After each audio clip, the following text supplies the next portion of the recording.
காங்கிரசுக்காக காத்திருக்கும் பிரேமலதா. இரண்டு பக்கமும் நடக்கும் பேரம்.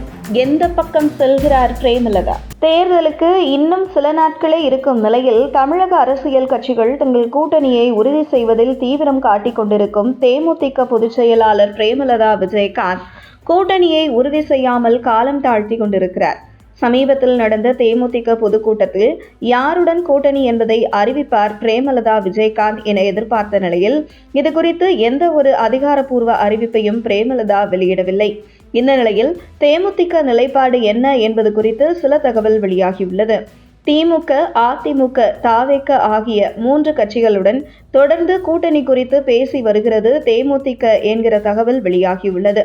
இதில் திமுக, அதிமுக ஆகிய 2 கட்சிகளில் ஒரு கட்சிக்கு செல்வது குறித்து தொடர்ந்து தேமுதிக பேச்சுவார்த்தை சுமூகமாக முடியாமல் இருப்பதற்கான பின்னணி குறித்து சில தகவல் வெளியாகியுள்ளது.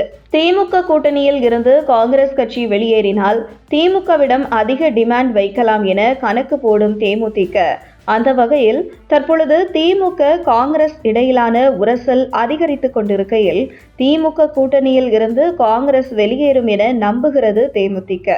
மேலும் அதிமுக கூட்டணியில் பாஜக, பாமக என வலுவான கட்சிகள் இருக்கும் நிலையில் காங்கிரஸ் கட்சி திமுகவை விட்டு வெளியேறினால் திமுக பலம் இழந்துவிடும். அந்த வகையில் காங்கிரஸ் கட்சி இருந்த இடத்தை சரி செய்ய தேமுதிக போன்ற கட்சிகளுடன் பேச்சுவார்த்தைக்கு திமுக வரும். அப்போது ஒரு ராஜ்யசபா சீட், மேலும் கேட்ட தொகுதி, தேர்தல் செலவுக்கான ஸ்வீட் பாக்ஸ் என அதிக டிமாண்ட் வைக்கலாம் என அதிமுக, திமுக 2 தரப்பிலும் கூட்டணி குறித்து பேசி வந்தாலும் கூட கூட்டணியை உறுதி செய்யாமல் காலம் தாழ்த்தி வருகிறது தேமுதிக. இந்த நிலையில் இதுபோன்று தொடர்ந்து தேமுதிக 2 பக்கமும் பேரம் பேசி வந்தால் தேர்தல் நெருங்கும் நேரத்தில் அதிமுக, திமுக 2 கட்சிகளும் கூட்டணியில் சேர்க்காமல் கழட்டி விடுவதற்கு வாய்ப்பு உண்டு.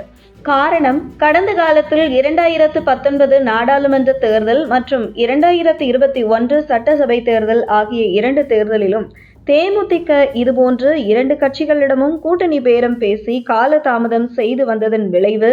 இதில் திமுக, அதிமுக 2 கட்சிகளும் தேமுதிகவை கூட்டணியில் இணைக்கவில்லை. இதில் கடந்த 2019 நாடாளுமன்ற தேர்தலில் விஜயகாந்த் உள்பட கூட்டணி கட்சி தலைவர்கள் புகைப்படத்துடன் பிரதமர் மோடி பங்கேற்ற நிகழ்வில் கடைசி நேரத்தில் தேமுதிக தரப்பில் இருந்து யாரும் கலந்து கொள்ளவில்லை. இதனைத் தொடர்ந்து திமுக பக்கம் செல்ல அங்கே திமுக மூத்த தலைவர் எங்களிடம் கொடுப்பதற்கு தொகுதி இல்லை, நீங்க ரொம்ப லேட் என கைவிரித்து விட்டார்.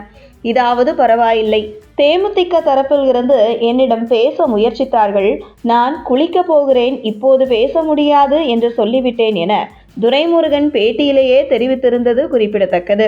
அந்த வகையில் தற்பொழுது அதிமுக கூட்டணியை தேமுதிக விரைவில் இறுதி செய்து வரும் 23ஆம் தேதி பிரதமர் மோடி வருவதற்குள் கூட்டணி தேமுதிக உறுதி செய்தால் அதுதான் தேமுதிகவுக்கு வரும் சட்டசபை தேர்தலில் சில சட்டமன்ற உறுப்பினர்களை பெற்றுக் கொடுக்கும்.